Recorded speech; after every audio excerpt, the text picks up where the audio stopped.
Hi Trader, Tina here once again from ShortMeTina.com with my daily recap. Before we get underway with today's agenda, I want to say welcome. If this is your very first time tuning into a ShortMeTina video, do us a solid in the comment section. Say hi, let us know your name. If you are returning, thank you once again for sticking with us to our mission. What is our mission here? Our mission here is to build a powerhouse of successful traders and to help you find more winners. If you win, we win. For that to happen, please, right now in the comment section, let us know what your biggest frustration is in reaching your trading goals. And please do not forget to watch our video on what are the 3 pillars of successful trading, and make sure that you do your end of month performance review. I will link a video on how to use a trading journal. All right, so that's it. Let's get underway with a recap of the overall markets.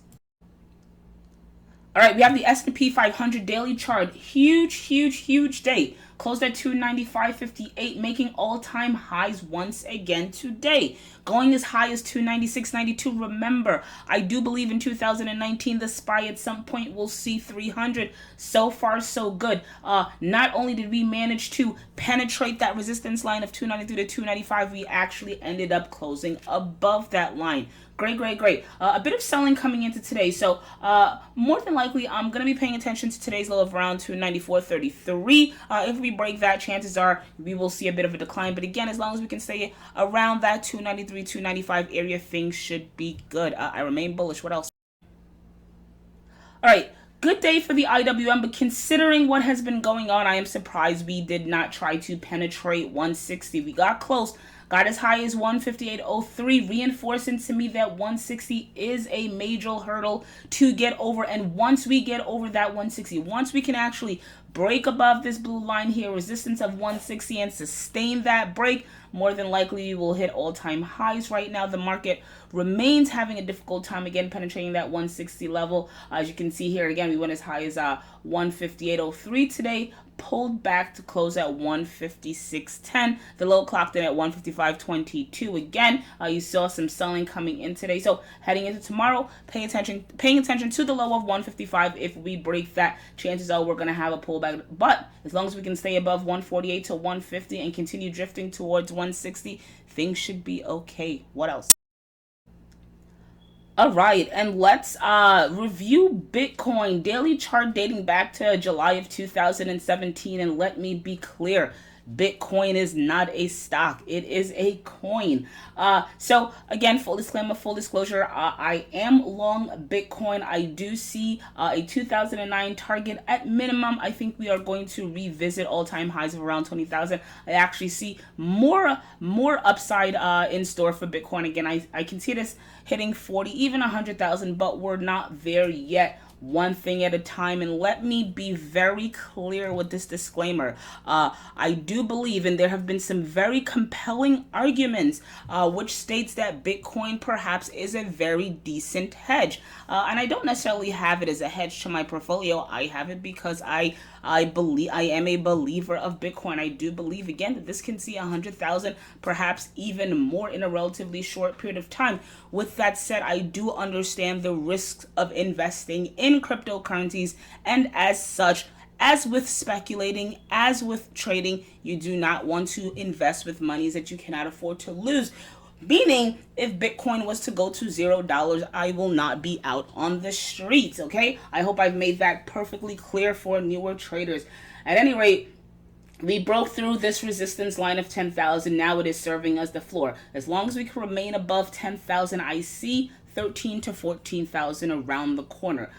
Again, I remain bullish with a price target well above 20,000, but one thing at a time. You can see here, we penetrated through this major resistance level of 10,000. We pulled back, which is very common when a stock, well, not a stock, it's not a stock, but it's very common when a particular security or commodity equity, when it breaks through a certain resistance level, you usually have that pullback, and that's what you're seeing right now with Bitcoin. But again, as long as 10,000 can serve as the floor, I see 14,000 at some point in the relatively near future. What else?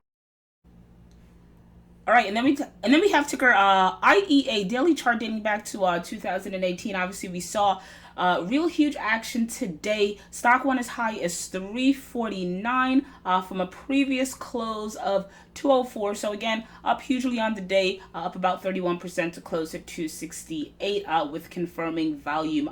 But heading into tomorrow, definitely pay if you're long or you're looking to get long. Be careful, be cautious. Today's candle does not look good. So heading into tomorrow, pre-market, you want to pay attention to 268. Again, if we open below that, chances are we're going to see a sell-off. If we open above that, you might have a rally. I suspect we will open below 268. What else? And then we have ticker CETX daily chart. Very sad day for the bulls. For anyone that's long, the stock lost about 22%. Ouch, to close at 248. Very different story from the rally we saw a couple of days when the stock went as high as 539. It is down about 50% since then. So is it a buy at this point? I do not think so. Again, stock is off at about 22%, trading relatively close to all-time lows. I would be paying attention to today's low of 236. If it breaks that, chances are it's going to head lower, and I see this at some point again revisiting around $1 to $1.50. You might get a bounce once it gets there. What else? All right, and then we have ticker ZNGA daily chart up about north of 2% on the day to close at 625. Remember what I indicated after the stock got a little bit overextended. I said to expect a pullback to the fives. We pulled back here most recently, going as low as 591. I thought the stock was actually going to go a little bit lower, but if that's the low, then that's the low.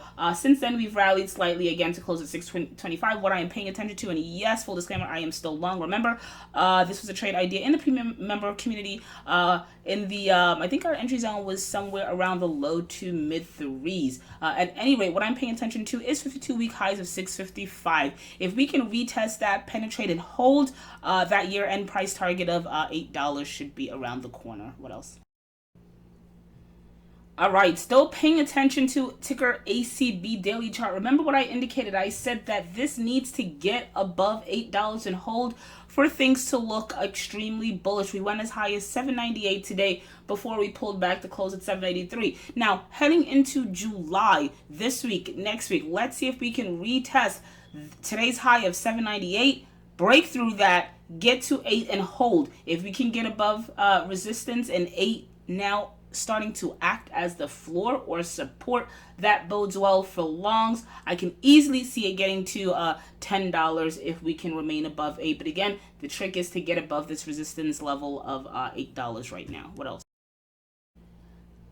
All right, and then you have ticker SNAP Snapchat daily chart. Stock continues to trade up nicely. Full disclaimer, I remain long Snapchat for quite some time now. Again, I see it at some point revisiting $29, $30. So still huge potential upside from here, from this price level of $14.35. You can see here a mini consolidation going on. Again, as long as it can remain above this support level here, we can call that $12.50 to $13.50. I think things remain bullish for this particular stock. So heading into July and August, I'm going to be paying attention to around $15. If we can penetrate 15 and hold, I think $16 or $17 is around the corner. Again, eventually I see it hitting $30, but one step at a time. First step is to remain above $12.50 to $13.50. Second step is to sustain a break above $15. So I remain bullish and I remain long. What else? All right, a quick follow-up on ticker MARA daily chart is off about 8% on the day, closed at 265. Remember what I said.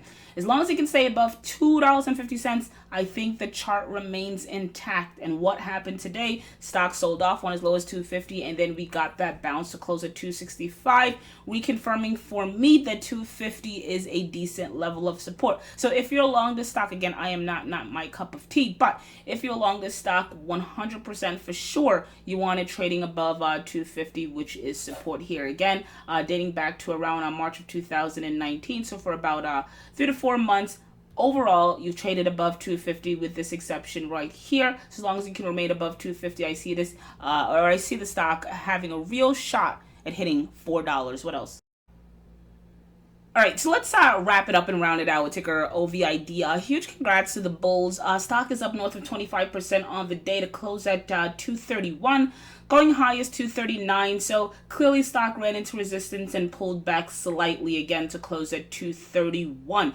So heading into tomorrow, you definitely want to pay attention to where the stock opens. If it opens above 231 and takes out today of 239, chances are I can see this rallying perhaps to around $3 to $3.50. If it opens up below 231 and just can't seem to get above that mark, then more than likely you're going to have a sell-off and a pullback. So if you are long or looking to go long, again, for me, the key would be paying attention to today's close of 231 and today's high of 239. If we can take those two out with relative ease and confirming volume, chances are 3 to 350 is around the corner. So let's wrap it up there. Tina here once again from ShortMeTina.com. If you enjoyed any portion of this video, do three things for me. One, comment in the comment section. Let me know what you think about my analysis. Two, head on over to our YouTube channel at ShortMeTina. Hit subscribe. I do videos Monday through Friday. And lastly,